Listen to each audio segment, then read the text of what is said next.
Hello guys, तर नवीन ब्लॉगमध्ये तुमचं स्वागत आहे. तर आजच्या ब्लॉगमध्ये आपण नवीन सुरुवात करत आहोत. म्हणजे काही गोष्टी मागच्या रिव्हील करत आहोत की काय ब्लॉग आपला कंटिन्यू येत नाही वेळेवरती, काय प्रॉब्लेम्स आहेत, काय आहेत ते सांगणार आहोत. तर प्रतीक्षा सांगेल. प्रतीक्षा सांगेल. मी असंच एक दिवस मी तुम्हाला बोललेले की मी काहीच विचार केलेला नाही. घरात अशी चर्चा चालू होती आपल्याला की यांचं ड्रीम होतं की ब्लॉगिंग वगैरे करायचं आहे, असं तसं घरच्यांना सांगत होते ब्लॉग करायचं असं तसं. माझ्यासमोरशी चर्चा चालू होती. तर मग माझ्या डोक्यात ते आलं की म्हटलं ते नाही करत आहे तर आपण तरी करूया. तर मी घेतला कॅमेरा आणि ब्लॉग शूट करून टाकला त्या दिवशी. आणि चॅलेंज पण घेऊन टाकलं 3 महिन्याचं की चॅलेंज करायचं आहे असं तसं. डेली ब्लॉग पडेल, 90 दिवस ब्लॉग मी कंटिन्यू टाकेल. तर मी पहिला महिना जो होता तो ब्लॉगचा मी कंटिन्युअसली टाकला. 8 वाजेला माझा सकाळी ब्लॉग अपलोड होत होता. पण त्यात माझी धावपळ होत होती, कारण की दिवसाचा पूर्ण ब्लॉग शूट व्हायचा. त्याच्यानंतर तर रात्री एडिट करायचं बसलं तर 2-1 वाजायचे.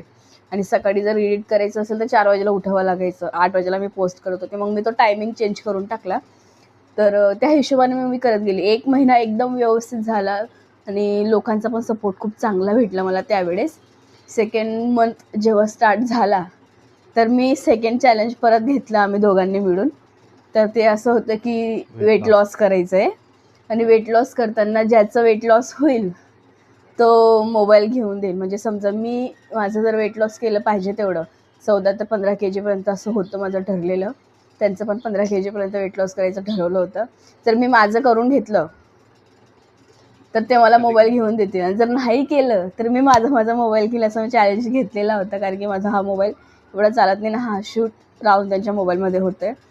तर असं ठरलेलं ब्लॉग. त्याच्यानंतरच काही दिवस असे झाले ना, म्हणजे 2-1 दिवस मी थोडंसं वर्कआउट वगैरे केलं, थोडं फॉलो केलं ते. आणि एक गोष्ट अशी आली आमच्या आयुष्यात नवीन की तिथं डायरेक्ट फुल स्टॉप लागला. ती गोष्ट करायला जमली नाही, डायरेक्ट म्हणजे स्टॉप लागला. तर त्यानंतरचे जे दिवस सुरू झाले ना ते खूप खतरनाक आहेत. अजून पण ते दिवस चालत आहेत, पण त्रास होतो त्या गोष्टीचा. मग मी तरी पण मला जसं जसं ब्लॉगचा वेळ भेटला, म्हणजे मी ब्लॉग शूट करत होती, पण ब्लॉग एंडिंगपर्यंत माझं अशी दिवसात असं डाऊन होऊन जात होते पूर्ण दिवस. सकाळी मॉर्निंगला मस्त अशी उठायची की फ्रेश आहे, आज हे करू आज ते करू. संध्याकाळपर्यंत पूर्ण डाऊन. तर मध्ये मध्ये थोडे गॅप पडायला लागले. तर एडिटिंग वगैरे टाईम भेटत नव्हतं. आणि आमचं फिरणं पण खूप झालं. आम्ही कोल्हापूर गेलो होते, कोल्हापूरचे मी सगळे ब्लॉग टाकले. तिथून आल्यानंतर मग मला सगळ्यात जास्त त्रास ह्या जानेवारी महिन्यात झाला आहे. तिकडे मी मोस्ट ऑफ भरपूर दिवस स्किप केले डायरेक्ट. म्हणजे मी असं नाही की मी ब्लॉग केले नाही आहेत. ज्या दिवशी माझा गॅप होता त्या दिवशीचे मी ब्लॉग कवर अप करायचा प्रयत्न केला. ज्या दिवशी नसेल त्या दिवशी मी 2 टाकायचा प्रयत्न केले. 90 दिवसाचे 90 व्हिडिओ मी बनवले. पण मध्ये गॅप होते आणि त्याच्यानंतर मग आम्ही गेलो दिल्लीला, जिथं 27 जानेवारीला मी बोलली होती तुम्हाला. ऑक्टोबर महिन्यातच 26 ऑक्टोबरला बोलली होती की 27 जानेवारीला माझे 3 महिने पूर्ण होतील. पण त्या दिवशी पण मला ह्या विषयावर चर्चा करता नाही आली, कारण की आम्ही दिल्लीला होतो. आणि दिल्लीला गेलो ना, आमच्यासोबत पहिल्याच दिवशी भारी स्कॅम झाला. दीदीचा मोबाईल चोरीला गेला पहिल्याच दिवशी. तर आणि आम्ही 25ला संध्याकाळपर्यंत पोहोचलो आणि त्या दिवशी असं असं झालं म्हणून थोडेसे सगळ्यांचे मूड पण थोडे खराब झालेले होते. आणि पाहिजे तसं शूट भेटलं नाही, कारण की बऱ्याच ठिकाणी मोबाईल अलाउड नव्हते, काही ठिकाणी अलाउड होते पण शूट नाही करता आले. तब्येत पण थोडी खराब होती मध्ये. ते मी अजून पण माझ्या मोबाईलमध्ये शूट करून ठेवले. त्याच्यातले फक्त मी 2च व्हिडिओ अपलोड केले दिल्लीचे. बाकीचे हे अजून पण तसेच पेंडिंग आहेत. मग त्याच्यानंतर आमचं अजून परत 2, म्हणजे आम्ही 1 तारखेला घरी आलो, 1 जानेवारीला, म्हणजे सॉरी 1 फेब्रुवारीला घरी आलो आणि परत आम्ही आमच्या गावी गेलो. जळगाव वगैरेचा तुम्ही तो ब्लॉग बघितला असेल, अंमळनेरचा लग्नाचा प्रवासचा. आणि एक गाडी घ्यायचा पण आमचा जानेवारी महिन्यातच आहे. पण तो ब्लॉगला पण मला एडिट करायला नाही भेटलं, तो असंच राहिला. मग तो आत्ता मी पोस्ट केला आहे. आता तुम्ही बघत असणार की पूर्ण ब्लॉगची खिचडी झाली आहे. खिचडीचं मागचं कारण मी तुम्हाला सांगते, का झाली ती खिचडी ते पण सांगते. आणि आज म्हणजे अजून पण माझ्या मोबाईलमध्ये स्टोरेज आहे, मला ते ब्लॉग एडिट करून टाकायचे. आणि तेवढे तुम्ही समजदार आहेत, मला समजून पण घेत आहे, तरीही तुमचा मला सपोर्ट आहे. म्हणजे 200-300 लोक जमवलेत मी 3 महिन्यात. बहुतेक चांगलं अजून काम केलं असतं, म्हणजे जसं की शॉर्टवर मी जरा जास्त काम केलं असतं तर मला आज अजून फॅमिली जुळली असती, अजून लोक जुळले असते माझ्यापर्यंत. पण ते मी करू नाही शकले, थोडंसं ब्रेक लागला मला. तर मी ते करणार आहे. आणि आज जी आहे आपली तारीख 15 ना, 15 फेब्रुवारी. तर आज 15 फेब्रुवारी आणि मी 15 फेब्रुवारीला आज नाईटला माहेरी चालले. मला हा ब्लॉग मी बऱ्याच दिवसापासून म्हणते की मला करायचं आहे. मी गुरुवारच्या दिवशी पण राहून त्यांना बोलली, पण त्या दिवशी पण घोड झाला सगळ्या घरात. गॅस संपला, पाणी चाललं गेलं, आंबोळी बाकी सगळं राहिलं. मग त्या दिवशी शूट नाही झाला.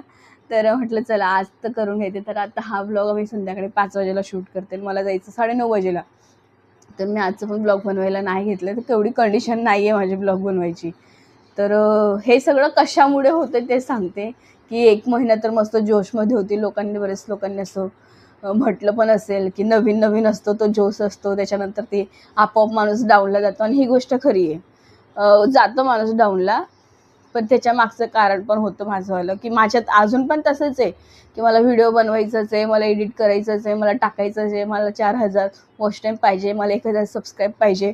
तेवढं आहे. मी सुरुवात पण करते मॉर्निंगला, पण संध्याकाळपर्यंत तो माझ्याकडनं ब्लॉग एंड होत नाही. आता मी दिल्लीचे जेवढे पण ब्लॉग टाकणार आहे ना पुढे जाऊन, ते तसेच भेटतील तुम्हाला. एंडिंग दिसणार नाही. स्टार्टिंग दिसेल तुम्हाला फक्त. नंतरची ती एंडिंग ती तिथंच राहिलेली आहे. आणि ती मी जाऊ दे तुम्ही आहेत तेवढं समजून घेणार अशी कंडिशन होती. तर आता गावावरून आलो नंतर मग परत अजून शॉपच्या कामाला लागलो, घरातल्या कामाला लागलो. आणि गावाहून आल्यानंतर सगळ्यात मेन काम म्हणजे ना, कपडे भरपूर असतात ना, त्या कामांमध्ये माणूस पूर्ण थकून जातो. तर हे कशामुळे झालं तर ते सांगते. कशामुळे झालं राव? गुड न्यूज आहे. हां. तर खरंच ही गोष्ट मला तुम्हाला आधीच सांगायची होती. म्हणजे 8-15 दिवसापूर्वीच मला ही गोष्ट तुम्हाला सांगायची होती, पण त्याला पण डिले झाला. त्याच्यासाठी सॉरी. आणि एक म्हणजे आनंद पण होतोय की ती गोष्ट माझ्या आयुष्यात आली, आमच्या दोघांच्या आयुष्यात आली आणि ती आता तुम्हाला पण दिसणार आहे पुढे जाऊन.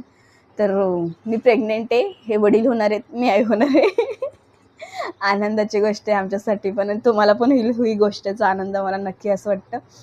तर आपण सगळ्याच गोष्टी तुमच्यापर्यंत शेअर करतोय, तर ही गोष्ट पण तुम्हाला शेअर करायला पाहिजे. मला आता बरेच लोक म्हणतील की एवढ्यात नाही रिव्हील करायला पाहिजे होतं. तर ही गोष्ट लपणारी गोष्ट नसते. आज ना उद्या तुम्हाला माहिती पडणारच आहे. जरी पण मी तुम्हाला ही गोष्ट नाही सांगितली, तर पुढे जाऊन माझं पोट तुम्हाला दिसणारच आहे. तर ते आपोआप तुम्हाला कळणारच आहे. तर ही गोष्ट मी पण तुम्हाला सांगणारच होती. म्हणून मला आधीच ठरलं होतं की मी पहिले तुम्हाला सांगेल ही गोष्ट. तर बरेचसे रिलेटिव्सला माझ्या माहिती नाही, त्यांना पण आता माहिती पडेल. जे माझे सबस्क्रायबर आहेत बरेच चांगले, त्यांना पण आता माहिती पडेल. आणि अजून एक गोष्ट म्हणजे हेच आहे मेन कारण. कारण की सकाळी ना नाश्ता केला का जा उलटी करायला, जेवण केलं का जा उलटी करायला. म्हणजे माझं उलटींचं प्रमाण एवढं आहे ना, जेवढं मी जेवण करत नाही त्यापेक्षा उलट्या एवढ्या करते. त्याच्यानंतर जेवायच्या आधीच उलटी होते. जेवण म्हणजे बघितलं पण ना तरी उलटी येते मला, अशी कंडिशन होत चालली आहे माझीवाली. तर त्याच्यामध्ये वीकनेस पण भरपूर आलेला आहे मला. चक्कर पण येतात मध्ये मध्ये, डोळ्यांना अशा अंधारा वगैरे येऊन जातात. आणि जेव्हा मी फर्स्ट मंथला जेव्हा राहिली माहिती पडलं ना, तेव्हा तर एवढा खतरनाक खोकला लागला ना मला, खूप खतरनाक खोकला. उलट्या पण, खोकला पण, आणि त्याच्यानंतर पोट पण दुखायचा त्रास झाला. त्याच्यात माझा पूर्ण महिना दवाखान्यात गेला.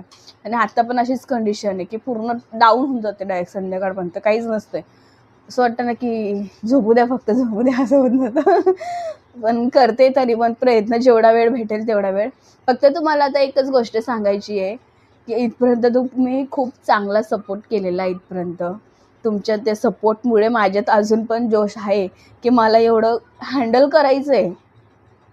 आणि इथून पण तुम्ही मला पुढे हँडल करणार, मला सपोर्ट करणार, मला समजून घेणार. आणि मी आता चालली माहेरी जायचं रिझन म्हणजे माझ्या भावाचं लग्न आहे. हां बघ. कंटिन्युअसली बोलते, माझा श्वास फुलतोय, त्यांना कळलं लगेच. तर मग तुम्ही बोला ना, मी स्टॉप घेईल ना, तुम्ही बोलतच नाही. माहेरी जाण्याचं कारण आराम आहे. नाही. अरे मला वाटलं की माझा श्वास फुलतोय म्हणून बोलते आराम करा. माहेरी जायचं कारण पण आराम पण आहे, आणि सेकंड म्हणजे माझ्या भावाचं लग्न पण आहे. त्याचं लग्न पण 5 मार्चला आहे. जायचं तर त्याच्या लग्नासाठी होतं, पण आता रिझन असं झालं की आरामासाठी जाते मी. कारण की काय झालं माहिती का, मला आता 2-3 दिवसापूर्वी ब्लडिंग व्हायला लागली थोडी, नॉर्मल, जास्त नाही, इतकीशी नॉर्मल. तर थोडंसं भीती असते ना की स्टार्टिंगला कसं असं हे करायचं, असं म्हणजे एवढं दुर्लक्ष कसं करायचं. तर मग डॉक्टरकडे गेलो. तर डॉक्टरांनी सांगितलं ते काहीतरी प्लेसेंटा वगैरे काय असतं ना ते काही माहिती नाही आहे. तर मला कळत नाही ही गोष्ट सांगायला पाहिजे का नाही सांगायला पाहिजे, पण सांगते तरी सांगते. कारण मला डॉक्टरांनी आराम करायला लावला की बाळ हे थोडं खाली आहे माझं. तर मला आराम करायला सांगितलं. म्हणजे बघा माझ्यासाठी एक आनंदाची गोष्ट तर आहे की बाळ येतंय, भावाचं लग्न आहे, नवीन गाडी घेतली आपण, काहीतरी चांगल्या गोष्टीला सुरुवात केली, ब्लॉगिंग वगैरे. पण अडथळे पण मला तेवढेच येत आहेत. तब्येत खराब असते मध्ये जास्तीत जास्त. आता मी भावाचं लग्न एन्जॉय करू की स्वतःकडे लक्ष देऊ अशी कंडिशन झाली माझी. बरेच लोक तर सांगतात की तू जाऊच नको. बोलतात तू नाचूच नको, तू गेली म्हणजे तू काहीतरी हालचाल करशील, हे होईल ते होईल ते होईल. पण मी ह्या गोष्टीकडे जास्त लक्ष देत नाही, कारण की जास्त लक्ष दिलं तर माणूस आपोआप मधून वीक होऊन जातं. ज्यावेळेस मला ही गोष्ट माहिती पडली त्यावेळेस माझ्या पण डोळ्यात पाणी आलं थोडंसं. बाकीच्या बहिणी जातात लग्न एन्जॉय करायला, मी पण त्या इंटेन्शननेच जाणार होती. म्हणजे आधीपासून ठरलं होतं की 15 तारखेला जायचं, पण आराम करायला जाईल हे गोष्ट माहिती नव्हतं. जेव्हा मी दिल्लीनंतर आले ना घरी, दिल्ली झाल्यावर काय बोलते मी, दिल्लीवरून रिटर्न दिल्ली फिरून आल्यावर रिटर्न आली ना, तर मी लगेच दुसऱ्याच दिवशी सोनोग्राफी केली. तर त्याच्यात एकदम सगळं व्यवस्थित आणि चांगलं होतं रिपोर्ट वगैरे. पण हे आता जरा 2-1 दिवसातच झालं आहे ते सगळं, आणि बहुतेक ते नॉर्मल आहे. मी थोडासा स्टडी पण केला यूट्यूबला वगैरे, तर ते बोलतात नॉर्मल एवढी मोठी गोष्ट नाही आहे, ते होऊन जातं आपोआप कवर व्यवस्थित. तर मी, आणि तुम्हाला माहिती मी थोडीशी स्ट्रॉंग आहे, तर मी कुठली पण गोष्ट मनावर घेत नाही. जेवढ्या माझ्या घरच्या मनावर घेतात ना तेवढे मी घेत नाही. याचा अर्थ असा नाही की मला काळजी नाही आहे. काळजी तर आहे बॉस, कारण की त्रास मला होतोय. काळजी आहे, फक्त ते विचार करून करून फक्त त्रास वाढतो, काही त्रास कमी नाही होत. म्हणून मी थोडंसं दुर्लक्ष करते, मी विचार करत नाही, मी थोडं बिझी ठेवते स्वतःला. तर हे आहे आमचंवालं आताचं रिझन की ब्लॉग काय येत नाही आहे. आणि याच्यानंतर मी तुम्हाला तेच सांगेल की समजा माझा ब्लॉग आठवड्यातनं 2 किंवा मी 3 टाकेल, असं पहिल्यासारखा माझा ब्लॉग रेग्युलर राहणार नाही. हां, भले शॉर्ट मी रेग्युलर टाकणार आहे आता. ॲटलिस्ट एक तरी शॉर्ट माझा दिवसातनं काहीतरी एखादं कंटेंटमधून काहीतरी जे असेल ते टाकेल मी तुम्हाला. चिकूसोबत असेल किंवा जे काही असेल, जे मला वाटतं की हे तुमच्यापर्यंत पोचायला पाहिजे, तर मी ते शॉर्टपर्यंत तुमच्यापर्यंत पोचवेल. फक्त रेग्युलर ब्लॉग नाही राहणार. आठवड्यातनं 2 किंवा 3 मी ब्लॉग टाकेल, कारण की मला पण आता थोडीशी गरज आहे आरामाची. माझे घरचे तर मला सांगतील आता तू शांत पड बाई. अशी कंडिशन झाली. तर कसं वाटलं तुम्हाला आजचं व्लॉग ते नक्की सांगा. तुम्हाला पण आनंद झाला असेल, कारण की मला जेव्हा पहिली वेळेस माहिती पडलं ना बाप, मी पण पण कन्फर्म नव्हती काय काय काय काय अशी करत होती. मी आईला सांगितलं, आई बोलते हां हां.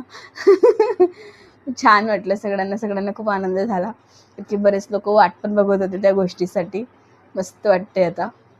फक्त सगळं सुखरूप व्यवस्थित हो, बस एवढंच म्हणायचं आहे. तुमची साथ तर आहे, तुमचा आशीर्वाद तर आहे, आणि कायमचा सपोर्ट असू द्या. तर भेटूया पुढच्या ब्लॉगमध्ये.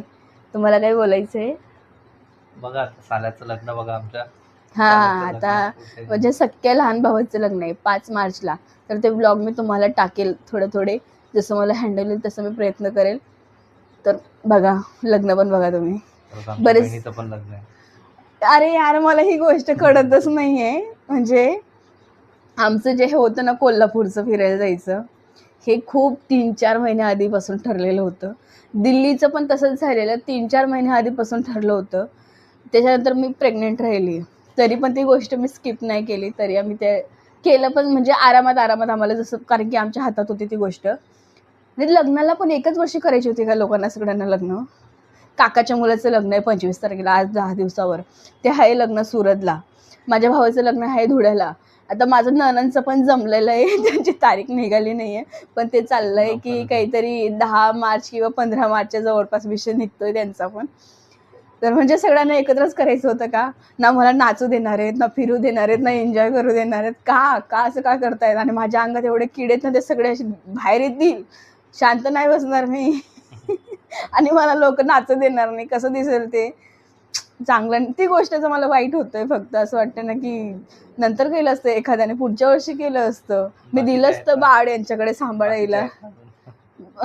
बाकीचे कोण आहेत माझ्याकडे? तर ऑलमोस्ट झाले, फक्त 2-3च लोक बाकी माझ्या फॅमिलीत. तुमच्याकडे आहे सुरुवात, पण लगेच माहिती नसतं ना की ह्या वर्षी त्या वर्षी. हे तिघच्या तिघ लग्न असे आहेत ना की पूर्ण जवळचे आहेत, सख्खे आहेत. तिथं म्हणजे आपलंच आहे ताबा सगळा, सांगायची गरज नाही आहे अशी कंडिशन होती तिकडे. आता दुसरीकडे कसं तुम्ही मान देणार तर घेणार अशी कंडिशन आहे. चला पण जाऊ द्या, काही हरकत नाही, करू आपण, हँडल करू हळूहळू. कसं पण नाचणार. आता कमेंटमध्ये नका सांगू किंवा फोन करून नका सांगू बाकीचे रिलेटिव्स लोकांनी की तिला काही करू नका देऊ असं, कारण की मला आतापासून तुम्ही सांगणार ना, मला त्रास होणार त्या गोष्टीचा. मला माहिती, माझ्या काळजीपोटी सांगणार तुम्ही, पण बसून हातपाय तर हलवू शकते ना, तेवढं तरी परमिशन असू द्या, हो की नाही. चला तर भेटूया पुढच्या ब्लॉगमध्ये. आजचा ब्लॉग तुम्हाला कसा वाटला, काय वाटला नक्की सांगा कमेंट करून. तर भेटू पुढच्या ब्लॉगमध्ये. याच्यानंतरचे ब्लॉग तुम्हाला दिल्लीचे दिसतील मध्ये मध्ये, त्याच्यानंतर लग्नाचे पण काही ब्लॉग दिसतील मध्ये मध्ये. तर भेटूया पुढच्या ब्लॉगमध्ये. Bye bye. बाय.